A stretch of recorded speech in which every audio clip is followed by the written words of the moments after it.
Hi friends, welcome back to my channel Knowledgeable Strategies. Today I am going to speak on the topic IPO, Initial Public Offering. So let's start with it.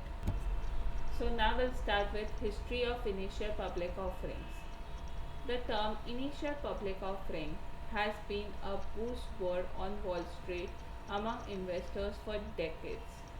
The Dutch are credited with conducting the first modern IPO by offering shares of the Dutch East India Company to the general public. Since then, IPOs have been used as a way for companies to raise capital from public investors through the issuance of public share ownership. First Dutch company was started. Dutch East India Company started the IPO, first modern company, and then the company started to issue the IPO to raise their capital from public investors. Through the years, IPOs have been uptrends and downtrends in issuance, so they are known as uptrends and downtrends. What is IPO? When a private company first sells shares to the public, first time they sell their shares to the public, it is called as IPO, Initial Public Offering. IPO means that the company's ownership is transmitting from private to public ownership. The IPO process is sometimes referred to as going public. So the private ownership is going to public ownership, and this is process is also called as going public. IPO process is going public. Companies must meet requirement by exchanges and Securities and Exchange Commission to hold an initial public offering. So companies must meet the requirement of SEC, that is Securities and Exchange Commission. IPOs provide companies with an opportunity to obtain capital by offering shares through the primary market. Primary market is the first process, like it is the IPO, and they obtain capital from the general public. Companies hire investment banks to market, gauge demand, set the IPO price and date, and more. Companies hire investment banks to market, like to set the IPO price, date, and many more things. IPO can be seen as exit strategy for the company's founder, early investors realizing the full profit from their private investment. Like IPO is the exit strategy.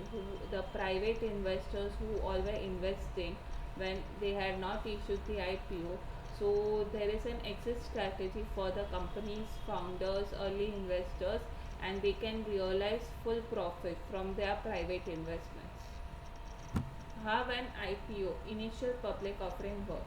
Prior to an IPO, a company is considered as private. First it was private, now it is going to be public because the shares are going to be public. As a private company, the business has grown with a relatively small number of shareholders, like early investors like founders, family, friends, professional investors such as the venture capitalists or angel investors, like small number of shareholders. When a company reaches a stage in its growth process where it believes it is mature enough for the SEC regulations and benefits and responsibility to public shareholders, it will begin to advertise its interest going public.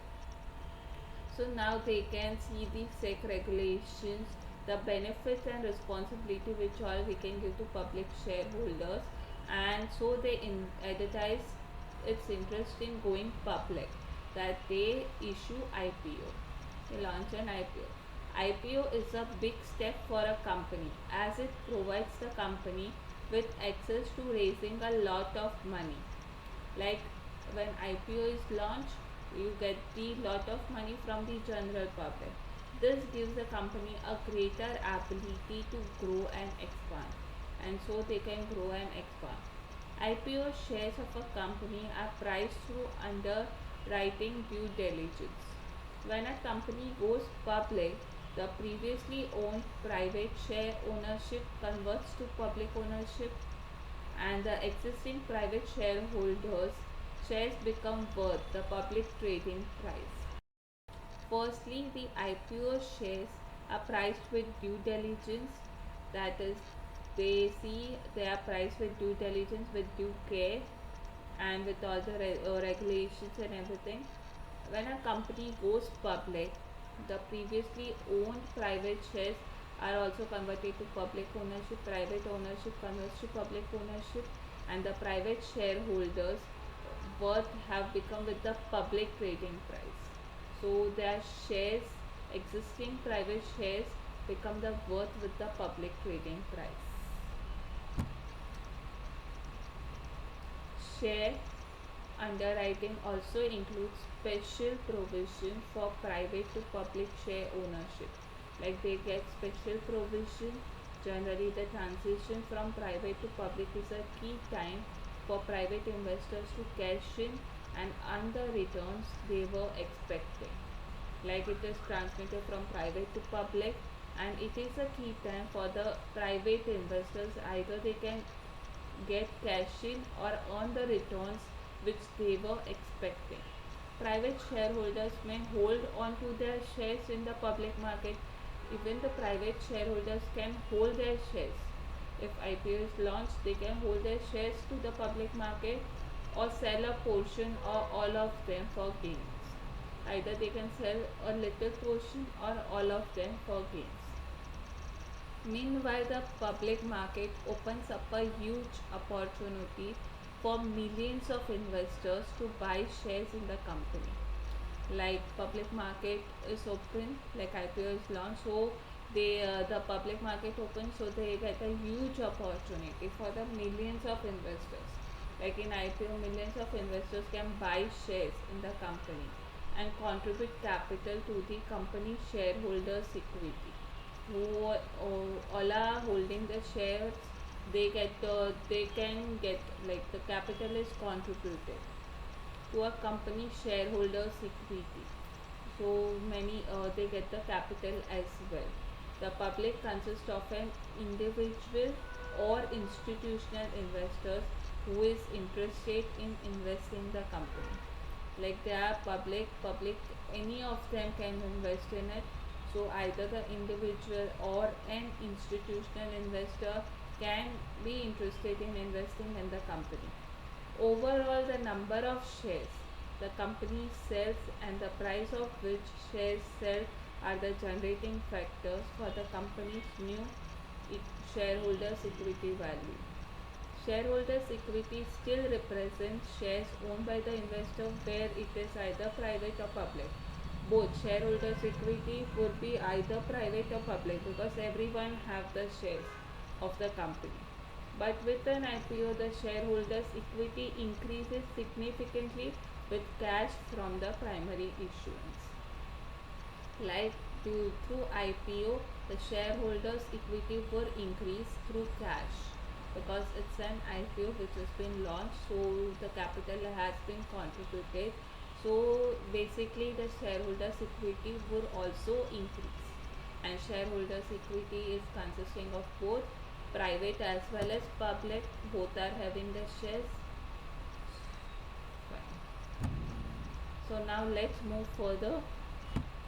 Now the purpose of initial public offering. An IPO is essentially a fundraising method used by large companies in which the company sells its shares to the public for the first time. Fundraising method, you can say, because the company is selling its shares for the first time to the public. So they'll get the huge amount of capital which has been contributed. Following an IPO, the company's shares are traded on a stock exchange. Some of the main motivation for undertaking an IPO include raising capital from the sale of the shares, providing liquidity to the company founders and early investors, and taking the advantage of higher valuation. So now the company will be traded on a stock exchange, and they also include IPO, like raising capital from the sale of shares, providing liquidity to companies, founders and early investors, and taking the advantage of higher valuation. Thanks for watching. This is all about IPO, initial public offering. If you like my video, then press the like button, subscribe to my channel, and for more videos press the bell icon button. Do share my video. If you have any queries, then comment in the comment section. This is all about IPO. I'll be uploading my next video how to apply for an IPO. Thank you.